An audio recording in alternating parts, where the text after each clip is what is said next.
On parle aujourd'hui d'argent. Oui, d'argent, la gestion de l'argent, l'indépendance financière, les épargnes, c'est quoi vivre au-dessus de ses moyens, c'est quoi vivre en dessous de ses moyens, quelles sont les activités qu'on peut faire pour s'en sortir. Bref, on doit devenir riche. À tout à l'heure.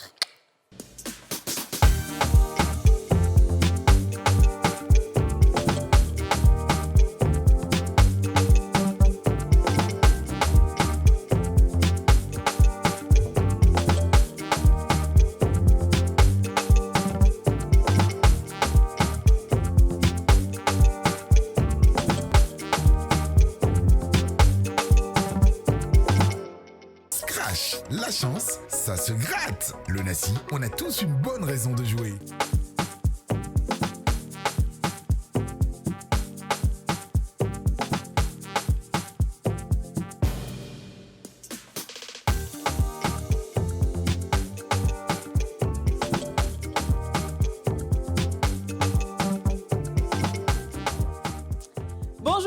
Bonjour à tous et bienvenue dans ce nouveau numéro des Femmes d'ici. Et puisqu'on parle d'argent et on sait que celle qui tient beaucoup à l'argent dans cette émission, c'est Aurélie. Elle va faire la talakou de l'émission.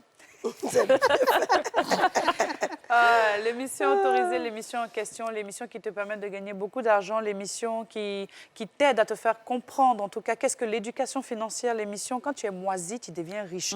Même quand tu es riche, tu deviens encore milliardaire. C'est-à-dire que tu rajoutes un zéro à chaque fois que tu regardes les femmes d'ici. Un zéro sur ton compte en banque, c'est déjà beaucoup. Donc, si tu veux gagner beaucoup d'argent, si tu veux être indépendant financièrement, que ce soit pour les hommes, pour les femmes et même pour les enfants, regardez les femmes d'ici. Merci beaucoup, Aurélie, merci beaucoup. On débute donc cette semaine en parlant d'argent parce qu'il est important. En fait, c'est le nerf de la guerre. Et puis voilà, on doit être riche, on mérite le bonheur, on mérite des milliards, tu vois. On a deux invités, donc c'est des femmes, et c'est ce qui est bien encore, parce qu'on sait que les femmes aiment l'argent, les femmes sont intelligentes quand il s'agit d'argent, les femmes savent économiser. Bref, si une femme est ta gestionnaire, tu es sûr que tu peux construire des châteaux. Colombe Yao Djirebo, alias la Tanti Annie, entrepreneur, qui est là. La Tanti Annie. Comment vas-tu? Je vais très bien, merci à vous. Bienvenue à nouveau encore chez les femmes d'ici, parce qu'on t'avait déjà reçu. C'est exact. Ça va bien entre-temps? Oui, ça va bien, je vais très bien. Tu es toujours avare. Toujours concentré, on va dire. Voilà. Tu es toujours concentré. C'est ça. Très bien, d'accord. Ensuite, elle nous vient du Gabon, elle est entrepreneur aussi, Ivana Mengue, qu'on va applaudir. Ivana, ça va? Ça va très bien. D'accord. Médecin de la finance. C'est Tanti Annie, mais moi, c'est médecin de la finance. Voilà. Toi, tu es médecin de la finance. Voilà, c'est ça. Exactement. Je soigne les personnes malades de la finance. Voilà. Oh. Donc là, le plateau est bien. Donc, franchement, pour cette heure d'émission-là, il faut qu'on ait toutes les réponses à nos questions. Mais surtout, comme je le disais avant de débuter l'émission, je veux qu'on ait des cas pratiques. On a fait beaucoup de théories ici, on a reçu beaucoup de personnes qui parlaient d'éducation financière, mais il faut qu'on ait des cas pratiques. D'accord? Surtout qu'on sait qu'avec la femme, ce sont les détails. Exactement. D'accord? Très bien. Donc, les filles, comment est-ce que vous gérez vos finances? Est-ce que vous arrivez à économiser, à vivre vous pensez que vous vivez au-dessus ou en dessous de vos moyens? Comment ça se passe trop? Je commence avec Dija. C'est une folle et puis là, on me tire, Bon, non, moi, je ne dirais pas que je vis au-dessus de mes moyens parce que là, en ce moment, je n'ai pas de loyer, je n'ai pas de facture particulière. Donc, vraiment, je ne dirais pas que je vis au-dessus. Je pense que je vis correctement. OK. Je vis correctement, j'arrive à me faire plaisir, j'arrive à épargner aussi.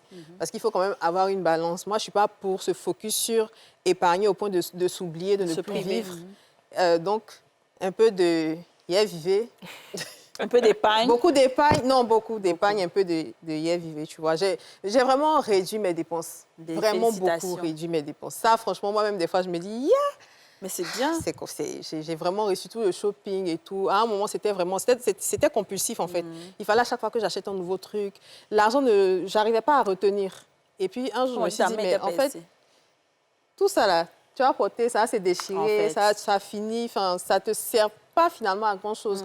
À chaque fois que je veux dépenser, par exemple, si je dois mettre 50 000 dans un truc, je me dis, OK, je laisse le truc, j'épargne les 50 000. Tu vois? Et progressivement, je me suis rendu compte qu'en fait, je peux vivre sans dépenser autant d'argent, quoi. Très bien. Donc, ça va. Alors, on va dire que moi, les économies et moi, c'est une lutte quotidienne, j'avoue. parce qu'on essaye d'économiser au mieux, mais sauf que souvent, on fait face à des imprévus, à des situations qui t'emmènent peut-être à retirer un peu ici. Tu te dis, bon, demain, je vais rentrer un peu d'argent, donc voilà. Et puis, quand tu as de l'argent qui rentre aussi, moi, je suis beaucoup plus pour l'investissement. Donc, voilà, soit développer des projets, soit monter des activités et puis travailler à se concentrer, à faire développer ça. Mais c'est vrai que je devrais être un peu plus raisonnable en termes d'économie, j'avoue, parce que voilà, quand il y a des petites choses, tu as envie de te faire plaisir, tu te fais plaisir. Et puis, je pense que je gagnerais à avoir un peu une meilleure gestion de l'argent. Et ça, c'est depuis longtemps que je le sais. En fait, mais je pense que ça vient. Aurélie, elle aime la belle vie. Alors que pas du tout. Franchement, ah oui, j'avoue quand même que si je dois me faire plaisir, un bon resto, une bonne sortie. Franchement, on dit que quand tu manges, là, c'est qui rentre dedans, là, c'est pour toi, tu vas avec. Le reste, là, OK. Très bien, dis-moi, chérie. Alors moi, je rejoins un petit peu les filles, donc je suis un peu dans les deux cas. Moi, j'avais un gros souci, c'est que c'est pas que je ne savais pas épargner, c'est que j'épargnais sans savoir pourquoi j'épargnais, en fait. Parce que moi, j'ai toujours eu la crainte de ne rien avoir. Moi, j'ai toujours eu la crainte de quémander, d'être vraiment à la merci des autres. Parce qu'il fut une période dans ma vie où je me suis dit, je serais ni à la merci d'un homme, ni à la merci même d'une personne. Parce que j'ai horreur d'être en dessous de quelqu'un et chaque fois demander. Puis un jour, j'ai eu une conversation avec Adi, une conversation très ouverte, où on parlait de finances, puis je lui ai proposé la question, mais comment tu as fait pour ton entreprise, pour ta boîte de communication, tu as aussi ta boutique, en même temps tu es productrice, bon écoute, me vends pas du rêve, là, parle-moi, je veux parler avec toi. Je dis, mais comment ça tu me parles? Je dis, non, je veux savoir, elle me dit, passe au bureau. Donc j'arrive et lors de la conversation, elle m'explique tout simplement comment elle gère. Je ne vais pas parler de sa vie, mais je veux dire, ça m'a beaucoup inspiré, moi, personnellement, dans les finances, où j'ai compris que ce n'était pas que mon compte épargne et mon compte courant qui devaient compter, mais il fallait avoir des sous-comptes. Et donc, j'ai créé beaucoup de sous-comptes. C'est ça. Au point où les banques, maintenant, me veulent me donner crédit. Moi-même, je dis, je ne veux pas. Au point ceci, au point cela. Et j'ai beaucoup ouvert aussi ailleurs. J'ai appris à investir dans l'immobilier parce que j'ai un frère à moi qui s'appelle Kenzo, qui m'a dit, ma petite sœur, tu ne vas jamais perdre l'argent mettant dans un terrain. Tandis qu'une autre personne te dira autre chose. Donc, je veux dire que chacun épargne comme il le ressent et comme il sait que ça va lui rapporter. Et selon l'âge qu'il a aussi. Je n'irai pas faire un business de 10 ans. Parce que bon, l'âge que j'ai dans 10 ans, je ne sais pas si je voudrais toujours la santé. Mais en tout cas, pour l'instant, je rends gloire à Dieu. Que tu arrives. En temps à mon âge, là, je ne veux plus avec ça. Et ça me fait plaisir. Pourquoi? Quand il manque même 100 000 francs sur le fameux compte, je tombe malade. En fait, c'est ça. Je me dis pourquoi? C'est ça, on aura l'occasion d'en parler. Mais comme Yasmine a dit, effectivement, on a eu des discussions comme ça sur l'épargne. Moi, tout le monde sait que je suis très argent. Ça, c'est pas caché parce que j'aime l'argent, je travaille pour l'argent et j'aime avoir beaucoup d'argent. J'ai toujours rêvé d'être milliardaire, moi. Et je me souviens, en 2009 ou en 2010, je ne sais plus, en 2011, c'est la première fois que j'avais cette conversation avec quelqu'un de très âgé où la personne m'a dit, j'avais 1 million en ce moment-là. Et la personne m'a dit, c'est 1 million que tu as, ça s'appelle le sous-bassement. Mets ça dans ton compte. Et si jamais tu es à 900 000, considère-toi comme pauvre. Ça veut dire que tu n'as plus rien. Et donc, j'ai gardé cette image depuis 2010 dans ma tête, donc j'avais les 1 million. Et au fur et à mesure, et il me disait, plus tu avances dans la vie, plus il faut élever maintenant le seuil. Donc, il y a un seuil aujourd'hui que moi, je ne peux même pas dépasser en bas, dans lequel tu peux pas. Parce que si tu as ça, si j'ai ça, mais au fur et à mesure, ça grandit. Hein. Ça peut être 200, ça peut être 100, ça monte. Mais c'est important donc moi je dispatche vraiment dans tout, non seulement dans plusieurs secteurs d'activité, mais en plus même là où tu gardes même ton argent, même dans plusieurs, au point où tu n'as jamais à toucher même tes comptes bancaires. C'est ça. Tu vois, au point où même la petite trousse qui est là-bas, quand ça descend, ça va plus là. Il faut que je commence à chercher ailleurs. En fait, tu vois, et moi je suis très, parce que je développe aussi cette pensée, cette mentalité positive qui attire l'argent, et ça c'est des choses qui marchent. C'est-à-dire au-delà de la pratique qu'on va faire ici. Mais il faut que chacun sache que spirituellement, l'argent, ça s'appelle. Et puis, ça vient. C'est un esprit. Non, ça c'est un côté que tu vas enseigner aujourd'hui. Ça, c'est vrai. Non, c'est pas maman, hein. Mais ce sont jumeaux. Alors, donc, moi, je vais vous demander, c'est quoi l'indépendance financière? Je vais commencer par le médecin. Le médecin de la finance, déjà, je vous remercie pour le plateau. Merci, je suis très contente d'être en Côte d'Ivoire. C'était un très, très beau pays. Voilà, médecin de la finance, pourquoi? Tout simplement parce que j'anime une émission à Libreville sur la première chaîne de télévision qui passe aux 20h30. Parce que ça fait quelques années, je prends l'éducation financière. Tout simplement, c'est venu de 2 choses. J'ai eu ma tante qui s'est fait spolier de ses biens. Donc, la belle famille a repris tous les biens, s'est retrouvée avec ses 5 enfants. Wow. Et j'ai également eu, au fait, en France, j'ai fait mes études en France. Et je suis sortie dans la meilleure formation en gestion de patrimoine, ce qu'on appelle un peu gestion de fortune. Et lorsque j'ai fait le discours de fin d'année, à l'époque, ils m'ont dit, vous allez rentrer en Afrique ou pas? Je dis, bon, c'est bon, je vais rentrer chez moi, j'ai compris, vous avez compris, voilà, c'est bon. Mais à la fin, je leur ai dit, vous savez, un jour, je repartirai chez moi et je parlerai d'éducation financière, aller enseigner, donner des formations pour que nos parents aient des bonnes bases. C'est ça. Parce que les gens savent gagner de l'argent, mais on ne nous a pas appris, vous avez dit quelque chose d'essentiel. Vous avez dit qu'il y a un monsieur plus âgé qui vous a parlé de quelque chose d'important. Ouais. Et c'est pour ça quand on parle d'indépendance financière, la première chose d'abord dès le départ, c'est de sensibiliser nos populations. C'est ça. Je suis venue il y a 2 ans, j'ai été reçue par la Banque mondiale, où je leur ai proposé un plan de formation pour nos populations, qu'on aille dans les quartiers, qu'on aille expliquer aux gens avec les mots, en fait, pour dire que okay, tu as 1000 francs, 1000 francs, dans les 1000 francs, il y a 100 francs, 100 francs, ça veut dire ça. Même quand tu vas au travail, on va te payer, par exemple, il faut considérer déjà qu'est-ce que tu entends par l'argent et comment tu te représentes par rapport à l'argent. Est-ce que l'argent, ça représente 1 heure de travail ou l'argent, comment tu considères le temps que tu dépenses? Ce sont des choses que les gens ne savent pas. Ouais. Donc, l'indépendance financière, moi, je peux dire aujourd'hui, pour définir par rapport à votre question, c'est déjà le fait d'être libre, de ne dépendre de personne. Il faut avoir, moi, je dis aux gens qu'on épargne pour sa dignité. Bien Il n'y a rien de tel, comme vous imaginez, vous êtes Kadi Touré, on vous connaît, et votre maman, elle tombe malade. Vous gagnez de l'argent. Je prends un exemple, je vous le souhaite 10 millions par mois. Je ne dis pas que c'est votre salaire, mais exemple, vous avez dit, moi j'ai connu des clients à moi, j'ai un cabinet en gestion de patrimoine moi-même, qui gagne en Europe 15 000 €, donc à peu près 10 millions. Le mec, à la fin du mois, il n'a plus rien. Cas réel, un de mes clients, plus rien. Pour plusieurs raisons, il a des copines, etc. Il s'est retrouvé, sa maman véridique, cas vrai, sa maman malade. Il n'avait plus 1 euro pour envoyer à sa maman. Il s'est retrouvé dans une situation d'humiliation parce qu'il a dû aller faire, il fallait faire des prêts, etc. Et donc, du coup, la personne même au quartier qui devait vous respecter va te parler mal parce qu'elle se dit, mais tu n'as rien. Mais sur le moment, tu n'as rien, en fait. Tu ne peux pas produire de l'argent. Donc, on épargne même pour son humilité, pour son honneur même, pour être honorable, même pour être digne dans la société. Donc, l'indépendance financière, déjà, il faut se définir jusqu'où on veut garder son honneur. C'est ça. Pour ne pas être ridiculisé, en fait. Déjà, ça, si on atteint ça, c'est déjà très bien. Très. Bravo, j'ai la réponse. Très bien dit. C'est pour ça. Et je dis souvent aux gens, est-ce que tu as l'argent de ton cercueil? Rien que ça dans ta tête. Est-ce que toi, à ta mort, les gens vont venir cotiser 5 francs, vous payer un petit cercueil et au moins cet argent dans ton compte, même si tu veux rien avoir. C'est ça. La tante Annie, tu vas répondre à la même question. Hein. Ok. Est-ce que tu as une autre définition de ce qu'elle dit? Oui. Pour moi, l'indépendance financière, elle est relative, en fait. Elle dépend d'une personne à une autre. Parce que, par exemple, pour vous, ça peut être le simple fait de se dire, j'ai 100 milliards dans mon compte. C'est pour moi... Pour vous, vous allez vous dire, oh, c'est ce montant-là qui va me permettre de me dire que je suis totalement indépendante financièrement. On prend une autre personne qui est quelque part à Bobo, qui se dit, moi, à partir du moment où j'ai 1 million dans mon compte, je suis indépendante financièrement. Donc, à chacun de nous de déterminer le montant ou ce qu'il recherche au niveau de son indépendance financière. Et après, on travaille pour pouvoir atteindre ce... Mais ça revient à la même chose. Si les 1 million, lui, qu'il a dans son compte, peut lui permettre de s'occuper de sa famille, d'être bien, de vivre, tu vois. Parce qu'après, comme je dis, c'est une question d'ambition. D'ambition, exactement. Moi, je sais, par exemple, que moi, personnellement, Kadi, je me dis, à un certain âge, je ne veux plus travailler. À un certain âge, je veux m'asseoir et puis l'argent n'est qu'à venir me trouver à la maison.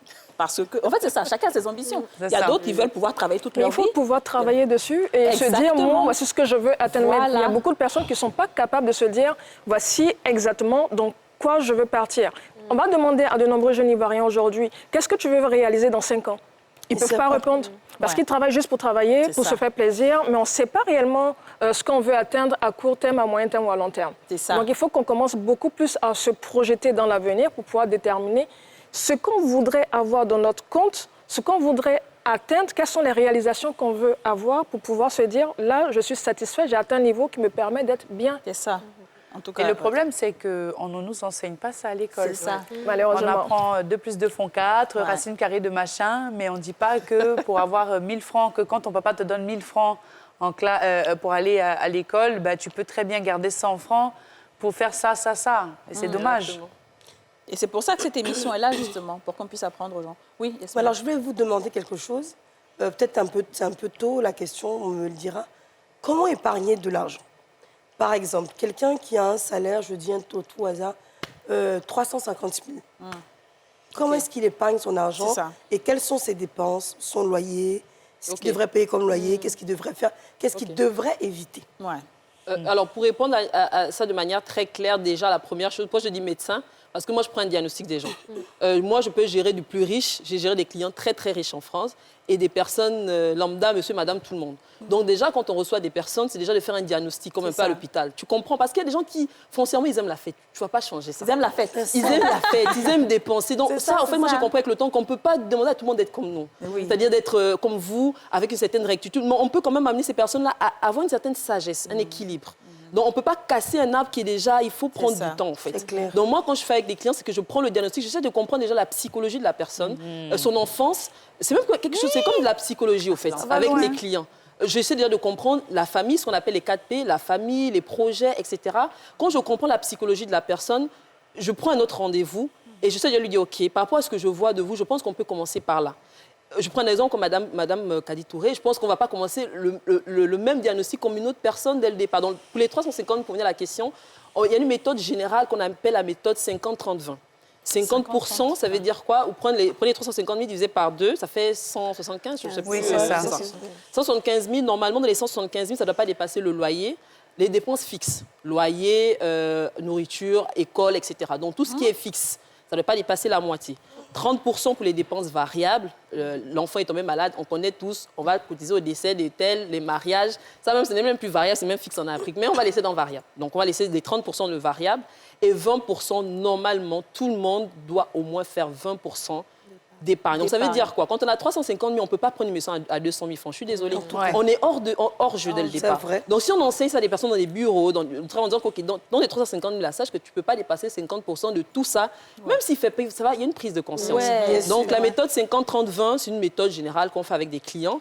Mais après, comme je l'ai dit, moi, je prends le temps d'échanger, de comprendre et puis d'amener chacun là où il peut aller. Oui, parce qu'après, la tante Annie nous dira, après, même s'il gagne 350 et qu'il a sa femme ou bien elle a son conjoint qui l'aide aussi, peut-être que ça rechange un peu les calculs, non? Pour la maison, on peut prendre quelque chose de plus grand et tout. Je suis désolée, Ibana. Moi, je ne partage pas forcément le même avis en termes de stratégie. Parce que j'ai accompagné énormément de personnes ici en Côte d'Ivoire et je trouve que la stratégie 50-30-20 ne s'adapte pas à tout le monde. Parce que concrètement, on peut prendre 2 personnes qui ont le même revenu. Ils n'ont pas forcément la même charge familiale. Parce qu'il y a un qui va s'occuper de tout son village. L'autre, il est jeune, les parents gèrent en partie. Donc pour moi, généralement, je fais également le diagnostic. Mais quand je fais le diagnostic, ça me permet de connaître la situation financière de la personne et toutes ses charges. C'est-à-dire qu'il faut qu'on pousse la conversation pour connaître les habitudes et dépenses de la personne, les habitudes familiales et autres, pour savoir concrètement ce que la personne fait dans le quotidien, histoire de savoir sa situation actuelle. Est-ce qu'elle épargne déjà? Si elle épargne déjà, quel montant elle épargne? Maintenant, une fois qu'on a ça, si l'objectif c'est de partir sur 20% d'épargne, on met en place un certain nombre de stratégies pour arriver vers le 20%. Parce que j'ai accompagné des personnes qui pouvaient toucher un certain montant et qui faisaient justement la stratégie des 50-30-20. Donc 20% en épargne. En tant que ces personnes-là, il y avait énormément de gaspillage qu'elles faisaient. C'est-à-dire que pour une personne qui a un revenu de 1,5 million, et puis la personne se dit, non, moi je dois épargner 20%. Je ne sais pas ce que ça représente, peut-être disons 300 000. Et c'est calculé, c'est Aurélie. Donc disons que la personne épargne 300 000 francs. En temps, la personne est une grosse fêtarde, tout le temps en train de partir ici et là, en train de sortir avec les amis. Dans la situation de la personne, il y a une possibilité de réduire un certain nombre de charges. Et comme Mme Yasmina l'a dit tout à l'heure, une fois qu'on détermine les objectifs, ça motive la personne pour se dire « il faut que j'arrête telle sortie et puis je commence à améliorer mon épargne. » Et pourquoi pas, si je peux aller à plus de 20, je pars à plus de 20. Mais je pense que les 20%, c'est une valeur universelle. Oui, mais malheureusement, pratique, on essaie d'adapter. C'est parce qu'effectivement, il y a des gens qui arrivent à épargner plus de 20%. Et il y en a qui épargnent moins de 20%, justement, parce qu'il y a plus de charges, les enfants, les parents, etc. Non, je suis d'accord. Mais vous ne vous rendez pas compte, il y a des personnes qui vont épargner les 20% et vers le 15, elles vont récupérer pour dépenser. C'est pour ça que je dis de ne pas faire. Parce que c'est pas réaliste, en fait. Je la rejoins un peu dans ce qu'elle dit. C'est bien, vous la dites la même chose. Seulement, nos réalités, c'est qu'effectivement, j'ai parlé de moi, mais sans parler d'argent. Moi, par exemple, si je vis avec une personne et que supposons qu'on est dans une location, vente ou juste une location, la personne paye le loyer, moi, je ne paye pas le loyer. Donc, moi, au lieu d'épargner 20%, je peux dire, bon, j'épargne tout mon salaire et je vis de mes gombos. Donc, mon salaire, je ne le toucherai pas pendant 1 an, 2 ans, mais mes gombos me permettront de vivre. Tandis qu'une personne dans la même situation que moi devrait payer la moitié du loyer parce que son copain lui exige de payer la moitié du loyer parce qu'ils ont des finances. Donc, tu vois, c'est différent. Et il y a aussi des cas où il y a des mères célibataires qui vivent seules avec leurs enfants, qui ne sont pas aidées de la famille. Du coup, leur argent, elles souvent même, je parle même de la simple ménagère qui gagne juste le SMIC, 70 ou 75 000. Comment? Non, mais parce que là, on est... On va revenir à ça, justement. Oui, Ça, c'est un ça. bon point, les 75 000. Mais il y a un point important qui est la pub aussi. Hein.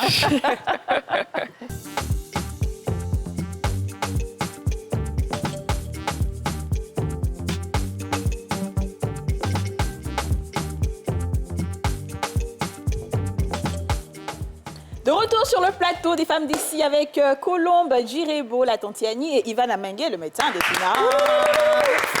D'accord, oui, donc on prend l'exemple des 75 000 francs, Oui, c'est les ça? 75 000, une jeune nounou qui a 75 000, qui a 2 enfants à nourrir, qui se débrouille avec ça. Comment elle peut économiser? Non, vrai, comment elle ça, peut générer de l'argent facile. avec ça? En sachant qu'on connaît le pouvoir d'achat que la Côte d'Ivoire a aujourd'hui, quoi. OK. Le niveau. Je pense en fait qu'on doit tous essayer d'apprendre à vivre avec le revenu qu'on a aujourd'hui. Merci. Si elle a 75 000, tout ce qu'elle doit faire doit partir autour de ces 75 000. Il n'y a pas de petite épargne. À son niveau, la question, elle se soigne où? Elle va se soigner peut-être au dispensaire ou elle va peut-être payer 1 000 francs, 2 000. Donc, dans son cas, on peut lui dire, essaie au moins d'avoir 500 000 francs par rapport à ta 500 situation. ou 1 000 francs d'économie. Là, je donne un montant comme ça, mais le plus important, c'est d'avoir une petite épargne, en fait. Il n'y a pas de petite épargne. Quel montant elle peut faire? Et puis, il faut se dire qu'on doit tous faire un budget. Parce que je rencontre de nombreuses personnes qui ont de petits revenus qui se disent, votre histoire de budget, là, c'est pour ceux qui ont de l'argent. En temps, on est tous concernés par ça. Il faut qu'on essaie de voir clair dans notre argent. Parce que j'aime dire, c'est pas parce qu'on a un petit revenu qu'on ne fait pas de cheveux, qu'on ne va pas au bar, qu'on ne boit pas un certain nombre de... Il y a dans certains bars, dans certains quartiers, il y a toujours du monde. Donc, on a tous des loisirs. C'est ça. Donc, les loisirs, là-bas, vous allez dépenser quoi? 5 000 francs une soirée, on va chanter votre nom aussi. Mais les 5 000, là, c'est un montant qu'on peut essayer d'épargner pour justement avancer. Ah, c'est pas facile, hein? Oui, alors sur les 75 000 francs, alors revenons un peu par rapport au diagnostic, comme elle disait tout à l'heure. Je pense déjà que plusieurs personnes dans nos populations n'ont pas de référence, de modèle concernant les finances. Au fait, moi, j'ai eu l'opportunité, ma maman, elle est très carrée dans les finances, donc j'ai grandi dans cet environnement-là. Mais comme disait tout à l'heure Colombe, au fait, même quand on a 75 000, même un million, c'est le cœur, c'est l'état d'esprit, au fait. Ça. Moi, je connais des personnes qui gagnent 75 000 sur le terrain. Comme je dis, je fais les émissions, les capsules et tout. Avec l'émission, donc on a eu quelques retours. Des personnes qui sont carrées. Ils vont te montrer peut-être même 10 000 francs à la fin du mois. Moi, je pense que le problème, ce n'est pas de pouvoir dire, OK, on va jumeler un certain type de méthode, comme on disait tout à l'heure. C'est vraiment de se dire, OK, déjà de sensibiliser les populations. D'où ce qu'on est en train de faire aujourd'hui. Parce qu'en vrai, celui qui est déjà carré en finance, il n'a pas tellement besoin de nous. Il va juste avoir quelques méthodes et il va grandir. Mais nous, la cible, c'est déjà même ceux qui n'y arrivent pas, ceux qui n'ont pas conscience. C'est ça. Et donc, mais on est d'accord que les 75 000 francs, on ne pourra pas mettre les 50, 30, 20 là. On peut toujours mettre les 50, 30, 20 en vrai. Ça dépend maintenant du quartier, la personne vit où, est-ce que c'est dans une petite vie. En fait ce qu'on dit, on ne peut pas mutualiser une réponse, ce qu'on est en train de faire, d'où le fait que nous, on existe. Parce que le fait que nous, on existe, c'est de pouvoir prendre en compte chaque personne individuelle avec ses réalités, avec ce qu'il vit. La vérité, c'est mais une chose est sûre, on doit pouvoir économiser. On doit toujours pouvoir économiser. Ça revient encore à la réponse que les deux donnent. Si la femme qui a 75 000, son mari a 75 000 aussi, et qu'il est maçon, je dis un truc au hasard, ils peuvent économiser les deux. Seulement, tu vois, il y a beaucoup de maisons aujourd'hui, ce n'est pas des maisons dures. On appelle ça les psychobois. Psychobois. Je ne voulais pas dire tout dit, mais psychobois où les gens dorment là. Ils payent peut-être 10 000, 5 000, 8 000. Ça devient un peu cher aujourd'hui. Oui, moi, j'ai une servante, je ne vais pas dire qui, mais elle et son mari ont économisé dans 75 000, 75 000. Ils ont contenu. Oui, au quartier, je ne sais pas comment ils ont fait, non, en réalité, mais ils ont su économiser le les 75 000. Même vendre de l'eau dans la rue, là, ça rapporte. En fait, c'est une question de volonté. Moi, je pense que peu importe ce qu'on gagne, tout le monde à des moments a eu à travailler petit, avoir des petits jusqu'à ce que tu grandisses. Mais quand tu veux vraiment quelque chose, tu serres la ceinture, tu te rends compte de ta réalité, que personne ne va t'aider. En fait, c'est ça qu'on doit comprendre très bien. Donc, moi, je voulais demander, Colombe a parlé tout à l'heure de budgétiser ses revenus pour savoir un peu qu'est-ce qui rentre dans quoi, etc. Comment on arrive à faire ce budget-là, sachant qu'aujourd'hui, un truc que j'aimais bien coûtait 5 000 la semaine dernière. Donc, j'ai mis les 5 000 là de côté pour ça. 2 semaines plus tard, j'arrive, c'est devenu 8 000. La viande même a augmenté. C'est ça, en fait, parce que Viande même de les prix, 3 parfois, on se 4 dit, 000. bon, on va mettre ça pour ça, mais après, on se rend compte que c'est peu, donc on va encore aller piocher quelque part pour venir mettre ça des programmes, en fait. Donc, comment on fait ce budget-là? OK. On est d'accord qu'il y a l'inflation. Les salaires n'augmentent pas pour autant.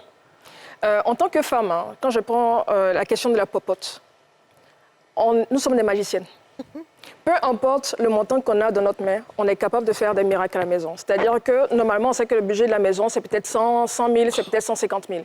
Une fois que le marché augmente, on va réussir forcément à s'adapter, à adapter le budget pour pouvoir s'en sortir. Le salaire ne va pas augmenter. Donc, ce qui veut dire qu'on est censé trouver des astuces là pour pouvoir rester dans le poste. Non, c'est ça en fait. On est obligé de s'adapter par rapport à la situation actuelle. Donc là, j'ai envie de parler de discipline. Okay.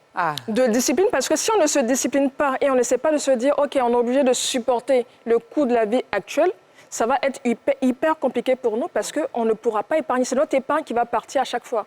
Donc, on a le choix. Soit on dit adieu à notre épargne, ou soit on se dit, bon, on trouve des astuces, on va peut-être partir dans certains magasins où on peut acheter en gros, on va s'associer entre amis pour aller acheter. Par exemple, le poisson, il y a le carton de poisson qui coûte peut-être, quand on achète le carton, ça devient moins cher.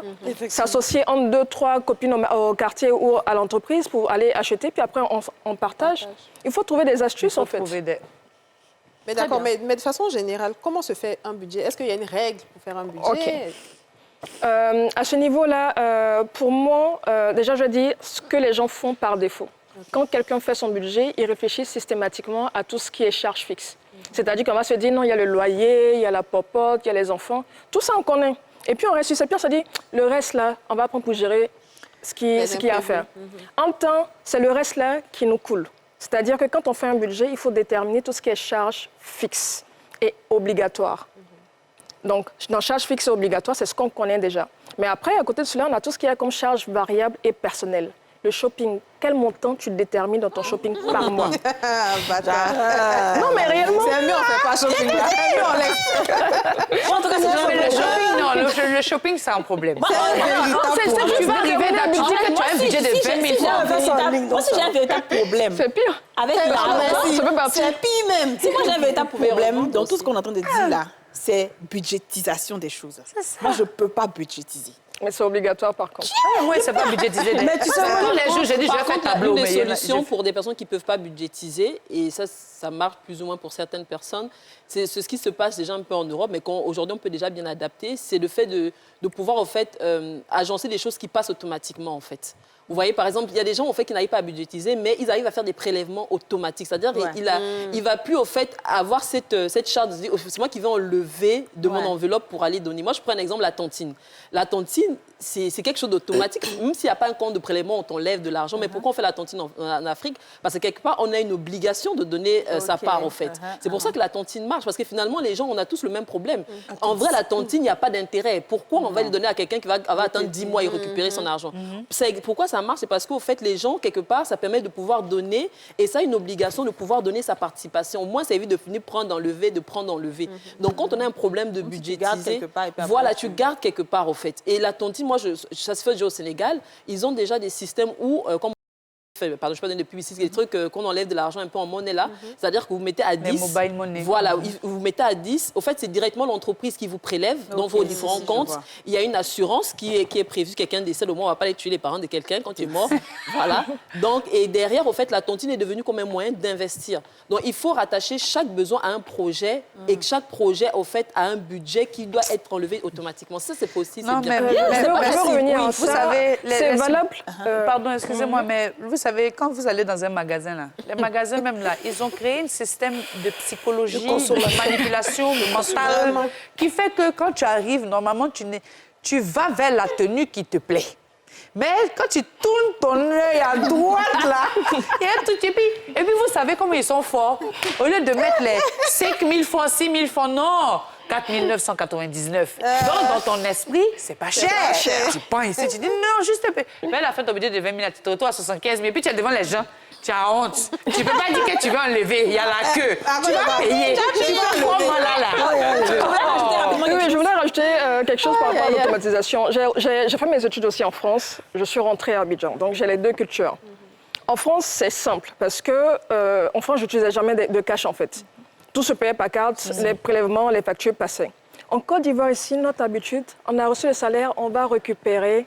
On va et toucher. puis, on va tout récupérer et puis après, on gère tout en espèces. Donc, c'est difficile d'automatiser un certain nombre de choses, en dehors des épargnes, bien sûr, où ça passe automatiquement. Ce qui fait que, ici, l'application de notre banque ne nous permet pas de suivre les différentes dépenses qu'on fait.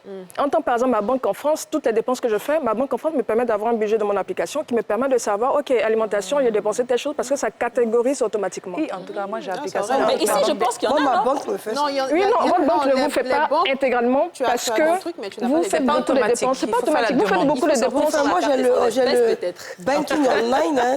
Donc moi, c'est... Non, tu vois ce que tu dépenses, dans mais la tu banque. ne sais pas dans quoi est-ce que tu as dépensé. Par exemple, votre carburant, vous payez comment? Je ne paye pas de carburant pour l'instant. Ok. Je suis en collaboration. Les restaurants? Je vais avoir des gratuits. Ok, les restaurants. Les restos, ouais, je paye, mais une fois sur 10, plus comme avant. Bon, les choses que vous payez Avec comment? la carte. Avec quel moyen de paiement? Je paye les choses avec une certaine carte pour mes dépenses que j'ai. Oui, mais c'est la même chose, en fait. Ok. C'est ça, c'est la même chose. Dans son Mais dès cas, que ça... je paye, là, en même temps, je reçois... Ok, dans son cas, c'est avec la carte. Donc, Dieu merci, ça passe. non, ouais, je Mais plaide, pour moi, quelqu'un ouais. qui fait des dépenses en espèces. en espèces ou souvent, aujourd'hui, on a beaucoup de cartes prépayées où on utilise séparément. Ça va vite. Comment vous C'est faites ça. pour avoir l'historique de toutes c'est vos ça. dépenses pour Non, je sais, catégoriser? C'est ça, non, mais je comprends ce que tu dis. Donc, je pense qu'on va dit quoi, revenir à la deuxième phase de cette émission, c'est que pour régler tout ça, il faut avoir diverses activités. Oui. Voilà, en fait, c'est ça qui est la vérité. Et c'est là que tu vis mieux. Oui. Donc, allons maintenant sur la diversification des activités. Donc, quoi est-ce qu'on peut investir? Je prends un exemple, par exemple, avec 50 000 en Côte d'Ivoire. OK. Avec 50 000, moi, il faut, peu importe le montant, il faut investir dans un domaine qu'on maîtrise. Oui. Où on a une certaine expérience, où on se forme. Parce que, en fin de journée, quand on regarde, toutes les activités sont rentables. Oui. C'est-à-dire que vous pouvez vendre des parfums, vous pouvez vendre de la lingerie, vous pouvez vendre des vêtements. Mais la question, c'est, est-ce que d'abord, quand tu fais l'activité là, tu sais où aller prendre, tu sais à combien tu vas revendre, tu sais qui est ta cible. Il y a une petite formation qu'il faut faire quand même pour pouvoir le faire. Et puis quand on commence, il faut être concentré. Parce qu'on va commencer l'activité avec 50 000. C'est bien. Mais si tous les jours, tu es en train de porter toi-même ta tenue, parce que tu... À quoi ça va publicité? Moi, il n'est jamais vendu à Abi. Ça peut pas aller. Abi, là, il peut pas.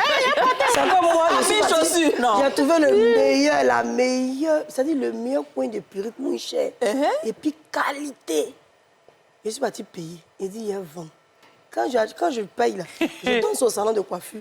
Il ne touche pas. Et l'eau vient faire ce qu'elle doit faire, comme vous savez, customiser, puis on m'envoie mon nom sur mes mobile money. Cette fois-ci, mon papa Toya, j'ai pris et suis venu à CNCI. Là où il n'était pas là, chaque semaine, on coupe une pour mettre sur ma tête. Moi, j'ai dit, je ne veux plus jamais faire mon âme dans ce que j'aime. Non, c'est pas facile, hein. C'est parce que c'est quand j'avais calculé les millions que je devais gagner. Vous vous souvenez, un temps, je voulais faire une marque de vêtements, jusqu'à je suis partie où ça même là, Si. qui a fait les habits, quoi, venir. Il a tout porté. Et puis, c'est tellement ce que j'aime. Et puis, chaque fois que je vois, je dis non, il y a pour faire la pub, ça ne revient plus. Il a dit, je suis partie pour Boubou, je suis venue, tu n'étais pas là. Ce temps, tu as voyagé pour aller faire un film. T'as deux filles. Elles sont pour Boubou, là, elles vont porter. Moi, je dis, donc, prenez, vous allez faire ma pub. Comme façon, nous, on nous prend. Oh, ma chère. Boubou l'a meilleure qu'aujourd'hui, quand Aurélie m'a pris un pour faire clip. Mais même Dija, Andy a envoyé Dija a pris. C'est comme la combinaison que tu as pris l'année passée là. Quand elle vous fait clip là, et danse là. Non, il y a danse et puis il y a haute encore. Tu me dois de la quand le but c'est tombé. J'ai fait tout ça. C'est pas facile. Donc je pense qu'il y a d'autres activités dans lesquelles on peut investir. C'est la nourriture, la nourriture. Voilà, des choses comme ça. Donc, quand même. des propositions. Oui, mais la nourriture, ça on peut manger. Hein.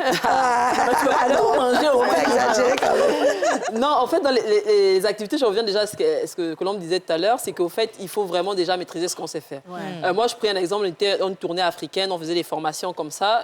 J'ai rencontré quelques jeunes au Congo et pareil, ils m'ont posé la question, qu'est-ce qu'on fait, etc. Donc pareil, pour l'entrepreneuriat, je pense aussi qu'ils doivent se faire accompagner. Parce que sur YouTube, on a tout. Devenir entrepreneur, les 5 clés, les 100 clés, les enfants même se perdent. Ils ne savent pas, en fait, il y a trop de tout et n'importe quoi. d'informations. Et je pense que nos jeunes doivent avoir des incubateurs, même les personnes qui veulent se lancer, pour déjà comprendre au fait comme elle disait, qu'est-ce que tu aimes, qu'est-ce que tu peux maîtriser. Parce que l'entrepreneuriat, il faut connaître un peu de comptabilité, il faut savoir mettre ce que tu rentres, ce que tu sors. Voilà, il y a quand même une petite culture entrepreneuriale. On ne se lance pas juste pour dire on vend les habits. Après, tu ne sais même pas c'est quoi un prix de revient, c'est quoi le chiffre d'affaires, le bénéfice net. Toi, tu vas penser que tu as 10 000 alors qu'en vrai, ce n'est pas 10 000. Tu n'as pas levé ce que tu as dépensé. Donc, au fait, il y a quand même une culture derrière d'abord entreprendre. Au fait. L'entrepreneuriat est devenu tellement commun aujourd'hui que les gens ne comprennent même plus quel est l'état d'esprit qu'il y a derrière. Juste avoir de l'argent. Voilà. Et derrière, au fait, déjà, il y a plusieurs catégories. Il y a des personnes qui travaillent, qui sont salariées. Parce qu'il y a l'entrepreneuriat pur, c'est-à-dire on ne fait que ça.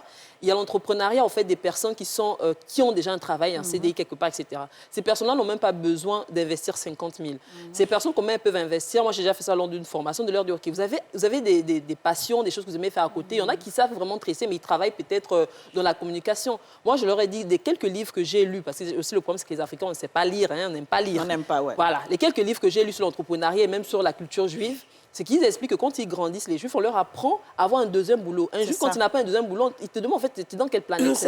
Donc, par exemple, je lui dis, mais tu veux travailler un CDI, mais les week-ends, tu sais tresser maîtresse. C'est ça. Tu sais faire des gâteaux, fais des gâteaux. Ouais. Ça te coûte zéro parce que tu peux prendre même 10 000 francs, tu mets dans des mèches, dans des trucs, et je vous assure, ça marche. Ouais. La plupart des personnes qui ont fait des boulots à côté, ils gagnent vraiment de l'argent. Bien sûr. Et en fait, c'est pas parce qu'ils peuvent faire, c'est parce qu'ils n'y pensent même pas. Ouais, ils ne savent pas que les soirs, les week-ends, ils peuvent travailler. En Europe, les gens souffrent. Ils sont fatigués, ils veulent regarder Netflix. Voilà, non, en Europe, le soir, il fait froid. Les gens, ils sortent le soir, ils vont être serveurs, alors qu'ils sont en CDI quelque part. Oui, même les étudiants. Oui, même les étudiants. D'accord. Donc, on va marquer la deuxième pause publicitaire et on revient.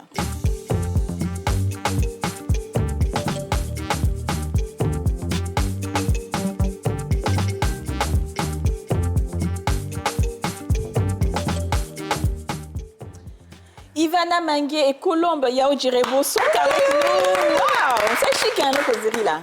Kadi, dans le téléphone, la marque de téléphone qu'on connaît, que tout le monde utilise presque, il y a ce qu'on appelle note. Oui. Et dans note, vous allez voir en bas, il y a comme des carrés. Tu appuies le tableau et puis tu mets mois de mars. Dépense 50 000. Donner 10 000 pour anniversaire de X. Donner 30 000 pour anniversaire de X. Payer nourriture à midi. Et puis toi, tu fais total. Tu gardes, ça te permet de savoir à quel point tu as été dépensé. Tu as dépensé bêtement. Je dis bien bêtement, j'insiste sur ce mot parce que des fois, on fait des dépenses inutiles. Le bon cœur, là. Donner. Tu sais que tu peux te donner 500 000 sans savoir dans la semaine. Toi aussi. À qui tu dis ça? Yes, donc, ça peut te rendre bizarre, en fait. Et moi, c'est ce tableau-là qui m'a permis de comprendre qu'en fait, mais j'ai qu'un problème. Les gens, ils sont trop arrivés. Tout ce qu'ils sont en train de faire, c'est pas plaisir à qui. Et donc, j'ai arrêté. Et aimer l'argent, c'est bien. Mais comment on sait que tu aimes l'argent? Moi, je me suis dit, j'aime l'argent parce que je sais économiser. Oui. Et donc, j'aime mon argent. Je suis devenue picsou. Mais aimer l'argent, dépenser, c'est se détester soi-même. En fait, c'est ça. Alors, donc, on parlait des sources de revenus, mais moi, il y a une chose que je veux ajouter, c'est quand même pour ceux qui, comme on parlait d'économie, d'aimer l'argent, parce que moi, je n'ai pas eu d'éducation financière à proprement parler, je n'ai jamais été accompagnée par qui que ce soit et tout, mais j'ai eu la chance, et c'est pour ça que je parle de l'esprit, avoir un esprit qui attire aussi l'argent, qui est très important, qu'il faut développer, parce que ce que tu penses de l'argent, c'est ce que l'argent va penser de toi. Si pour toi, l'argent, c'est que pour les malhonnêtes, l'argent... Parce qu'il y a des gens, quand ils grandissent, on leur dit, non, ceux qui sont riches, ils font à moins. Non, ceux qui sont riches, ils font... Donc, toi, tu as un blocage automatiquement. Tu te dis que si la personne est ça, c'est qu'elle est ça. Donc, du coup, cet argent ne va jamais te localiser. Parce qu'en réalité, tu as une mauvaise conception de l'argent. Alors que quand dans ta tête, tu sais que l'argent, là, c'est bon, c'est intéressant, je vais avoir, ça va venir, ça, tu appelles et ça vient. Donc, ça, c'est toute une théorie. Mais... en même temps, puisque tu as cette mentalité-là, tu vas tomber sur des gens qui vont t'enseigner des choses. Comme je parlais de la personne âgée, mais aussi j'ai eu la chance d'avoir de bons gestionnaires. Avant même que moi, je sois... mais moi, j'ai une gestionnaire, là. Mon agent est plus qu'elle-même son agent. Incroyable. Ah ben, elle est franchement, là en ce moment. T'as de la chance. Hein. C'est-à-dire que même quand je voyage et que je prends une carte, quand je commence à dépenser, tu me dis, elle m'appelle, Madame Touré, ça suffit. Vous avez trop dépensé, là. Là, c'est bon. Quand j'ai des entrées d'argent, elle me dit, bon, on doit mettre ça ici. Est-ce que vous avez des projets pour tel, jusqu'à 6 mois, 1 an? Je dis non. Elle dit, bon, mettez ça dans tel compte, ça va vous générer telle somme dans 2 ans.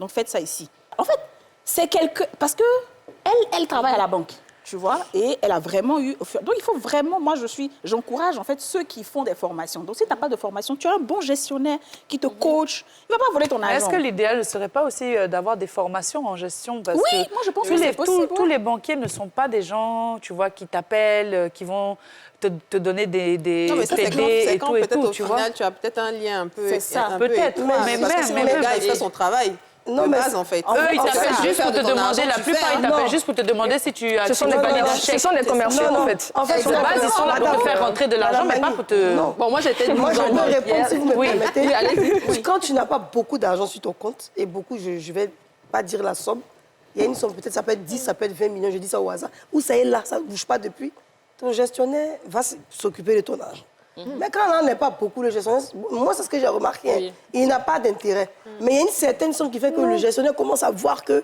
moi, je pense client... pas. Non, ça n'a rien à voir. Ce sont des commerciaux. Que ce soit 10 000 ou 100 000 francs, un gestionnaire, il est censé t'aider à développer ton argent. Alors moi j'ai commencé à être en banque stagiaire, donc j'ai commencé en 2013 et j'ai fait la plupart des sociétés, enfin, je ne peux pas citer les banques ici, pas mal de banques. Et ce que j'ai constaté, ce que vous avez dit, il y a plusieurs réalités, ça dépend de la personnalité de votre gestionnaire. Il ne faut pas globaliser tout le monde. Il y a des gens, franchement, ils s'en foutent des gens qui n'ont pas l'argent. Non, je suis d'accord. Voilà. Ils n'ont pas l'argent. C'est pas que je dis j'ai eu vraiment la chance. Oui, c'est ça. C'est-à-dire que ça dépend de sur qui vous tombez. Moi, j'ai vu des gestionnaires qui croyaient en des jeunes et qui les ont accompagnés et qui ont fait en sorte qu'ils achètent, qu'ils deviennent propriétaires, etc. Mais après aussi, moi, en fait, comme vous avez dit de formation tout à l'heure, quand j'ai vu la Banque mondiale, parce que je me suis dit, la plupart du temps, en général, ces personnes qui ont des petits budgets, les 75 000, tout ça, tout ce dont on parle, les banques, en vrai, ils cherchent l'argent, ils vont pas trop s'attarder dessus. Ça, c'est la réalité. Aujourd'hui, nous, en tant que de responsables, du moins dans la profession, d'où le fait que, par exemple, en juin, j'organise un premier colloque. Peut-être je vais vous inviter, on verra. Mais j'organise un premier grand colloque à Libreville où j'ai invité pas mal d'experts. J'en parlais avec Colombe aujourd'hui. C'est pourquoi? C'est parce que je vais, par exemple, du matin au soir, on va faire venir gratuitement des personnes. Et là, ce sera des vrais experts. Pourquoi? On a des gens qui arrivent avec des institutions financières qui vont appeler les pauvres gens. Ils vont investir, après, ils vont fuir. On a entendu des histoires comme ça. On a vu, ils vont dire oui, 12% de taux, les gens vont mettre l'argent, ils vont fuir. On va voir. Donc, au fait, nous, aujourd'hui, le but, c'est que pendant ces colloques-là, on va inviter les populations gratuitement. Ils vont voir des gens qui vont parler de banque. Ils vont voir des gens qui vont parler de succession, des notaires. En fait, des notions pour eux. Tu parles à quelqu'un du quartier d'un notaire, il va te dire hey, c'est pour les riches. Mais si tu meurs là, même ta maison, là, tes enfants, ils vont se battre, tu vas rien comprendre. Mais oui, en fait, c'est cette affaire de c'est pour les riches là. Moi, je suis pas d'accord avec ça. Oui, qu'est-ce que toi tu parlais des banquiers. Je suis d'accord qu'on n'a pas... Moi aussi, j'ai eu des mauvaises expériences souvent, mais c'est une question de chance, je pense. Et puis peut-être de tout ce que je développe dans ma tête pour attirer, en fait, je sais pas. Pour moi, dans l'ensemble, en fait, déjà, il faut se dire que le conseiller bancaire, son rôle, c'est d'être commercial avant tout. C'est-à-dire que son rôle, c'est de savoir combien vous avez dans votre compte et de vous proposer différents services et produits il a le droit de proposer. Il a le droit de proposer. C'est son rôle. Il est dans son rôle de proposer. Maintenant, après, est-ce que les produits qu'il vous propose sont réellement adaptés à votre situation? Ça, c'est un autre cas. Oui, voilà, c'est ça. Parce que vous pouvez être dans une situation... J'ai rencontré des personnes qui se retrouvaient avec 3, 4, 5 produits d'épargne identiques. Ça n'a aucun sens. Oui, parce qu'on doit choisir des produits financiers, des produits d'épargne en fonction des différents projets qu'on va avoir. C'est-à-dire que tu as un projet dans 2 mois, ne va pas prendre un produit d'épargne, ton argent est bloqué pendant 2 ans ou pendant plus que ça. Donc c'est à ce niveau-là que peut-être que c'est à vous aussi d'avoir une petite éducation financière pour pouvoir savoir quels sont les différents produits financiers choisir. Oui. C'est à ce niveau-là qu'en Côte d'Ivoire, SmartFin, le nom de mon entreprise, on essaie justement de faire de l'éducation financière, de vulgariser. Tout à l'heure, vous avez dit, elle me disait, pourquoi la tante Annie, je suis jeune? Donc je répondais justement parce que dans notre culture ivoirienne, utiliser tout ce qui est mot d'Annie activé, la tante Annie, c'est des noms. C'est des mots qui permettent justement à tout le monde de se retrouver, de se dire « Ah, parler d'argent ». On essaie de vulgariser vraiment, de rendre accessible. Parce qu'effectivement, parler d'argent ici, c'est très compliqué. C'est compliqué. Malheureusement, les francophones, il y a un gros tabou sur l'argent. Et pour revenir aux banques, comme vous disiez tout à l'heure, moi, ce que je pense, que je trouve aussi, c'est qu'ils t'obligent un petit peu à dépenser, dans le sens où, par exemple, si tu as un certain niveau, ils vont te dire, par exemple, « Ah, mais madame, au lieu que vous ayez cette carte-là, ben, écoutez, je préfère que vous ayez, par exemple, la carte Gold, parce que ça va vous permettre de pouvoir faire plus de dépenses, ou une autre carte. » Alors qu'en réalité, l'objectif, pour moi, ce que je pensais d'être un bon gestionnaire, c'est de dire, « Madame, investissez en bourse. Madame, investissez dans telle chose. » Mais c'est pas leur métier. Parce que vous êtes dans la banque. Ce sont des banques commerciales. Si vous voulez investir en bourse, il y a des spécialistes pour la bourse. Donc là, vous allez être en train de parler de SGO, de société de gestion d'OPCVM, de SGI, de BRVM et autres. Il y a d'autres spécialistes qui sont là. Donc ce que vous pouvez faire, c'est de peut-être passer par des sociétés comme la nôtre qui vous permettent d'avoir un conseiller qui va vous aider à choisir des bons produits financiers et après partir vers les spécialistes concernant... Moi, je suis d'accord, hein, je ne défends pas les banques, mais franchement, je pense qu'il y a beaucoup d'exceptions dans beaucoup de Oui, pays. et surtout, le banquier n'est pas votre ennemi. Voilà. Justement, En fait, je voulais c'est dire ça. à la dame, au fait que moi, je dis, il vous propose des cartes, moi, j'ai proposé les cartes. Voilà, je sais, j'ai proposé les cartes. Voilà, même en Europe, partout, on nous propose des cartes. Mais je disais à des clients, si vous êtes un bon client, jouez le jeu. C'est comme les gens qui veulent faire des prêts, ils vont dire, ouais, le banquier va me voler mon argent. Je dis, c'est un jungle, c'est le game, en fait. Si vous partez à la banque, profitez, faites des crédits, achetez. Si vous dites, OK, proposez-moi la carte, je prends la carte, mais faites-moi aussi le crédit. On parle maintenant, je prends la carte, maintenant tu fais mon crédit. Ça, c'est une bonne idée. Oui, mais c'est l'éducation Ça, c'est une bonne idée. Moi, je mets un crédit chez vous, je viens encore mettre de l'argent, je fais encore un crédit chez vous, je mets de l'argent. Vous êtes deux gestionnaires dans une banque. Oui, Nous oui. tous, on est On gestionnaires. va aller rapidement. Il y a 3 comptes. Oui. Il y a quelqu'un qui a 1 million par mois, l'autre aussi 1 million par mois. Je sais que lui, depuis qu'il a 1 million, à partir on le paye le 15, il n'a plus rien, il a moins.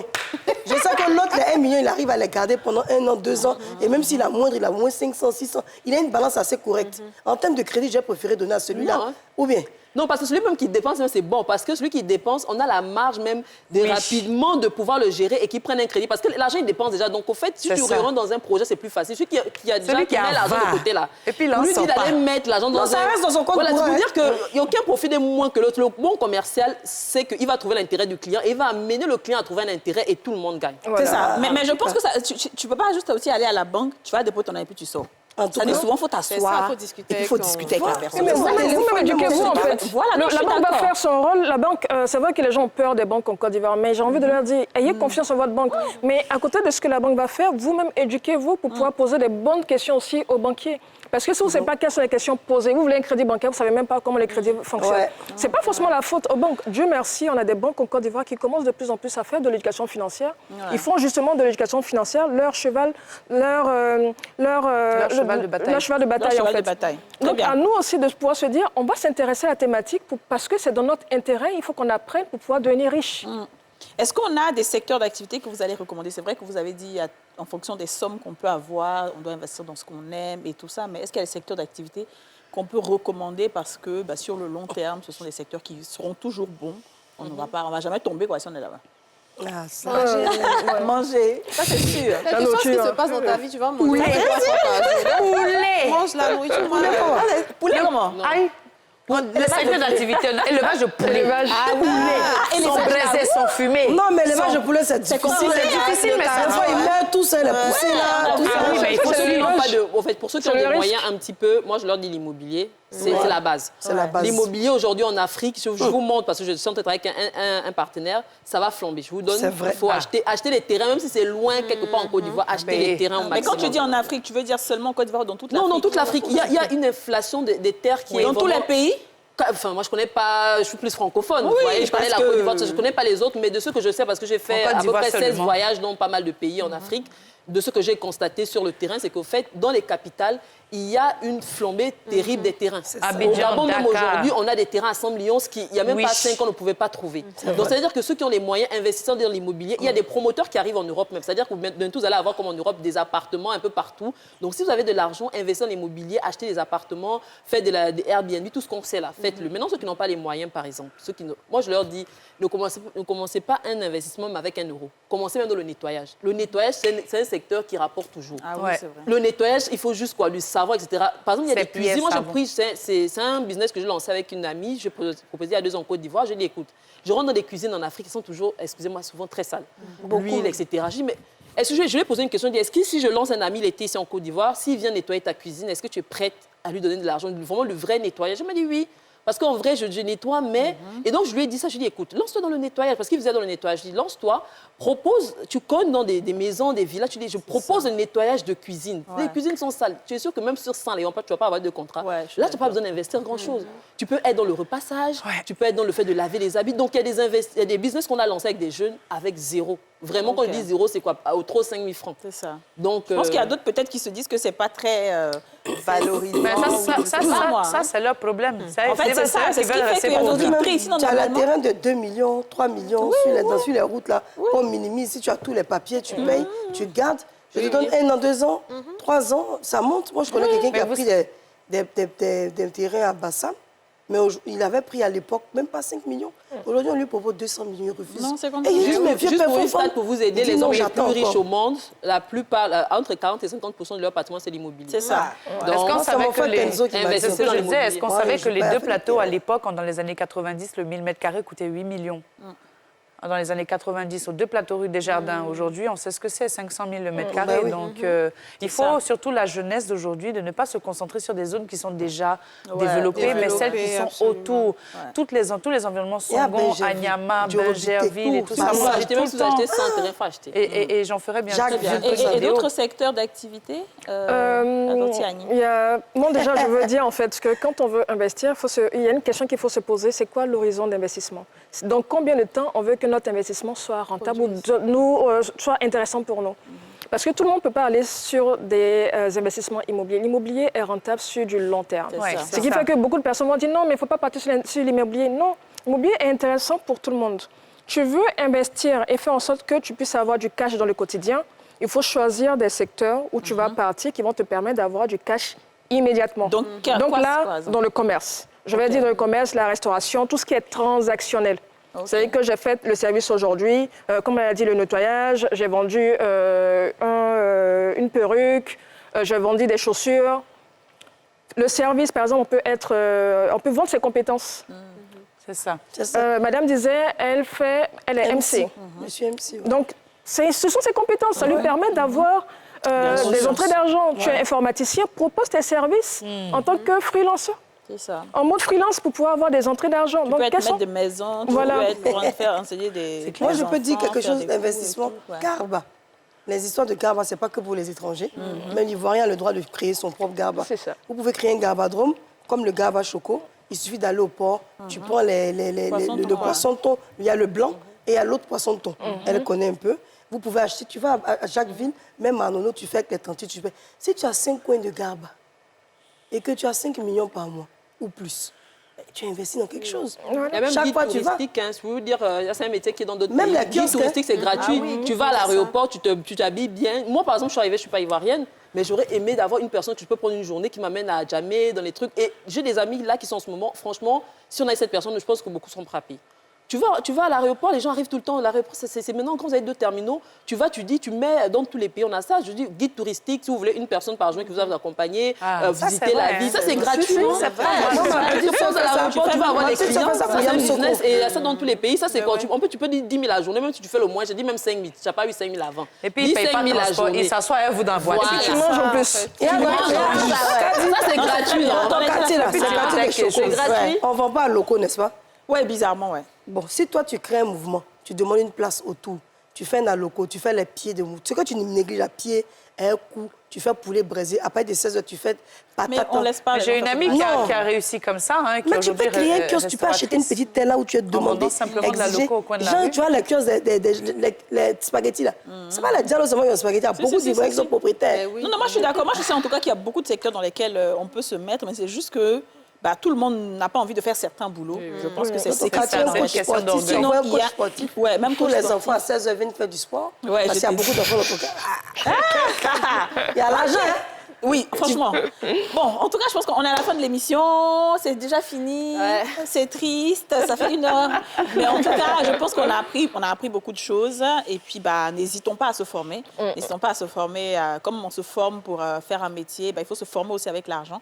Parce que l'argent a besoin de savoir qu'on sait le manipuler. Et puis, n'hésitez surtout pas à aimer l'argent. Moi, en fait, c'est une chose que je dis. Il ne faut pas avoir honte d'aimer l'argent. Tu aimes l'argent, tu pries pour l'argent, tu demandes à l'un de venir dans ta vie et puis il va venir.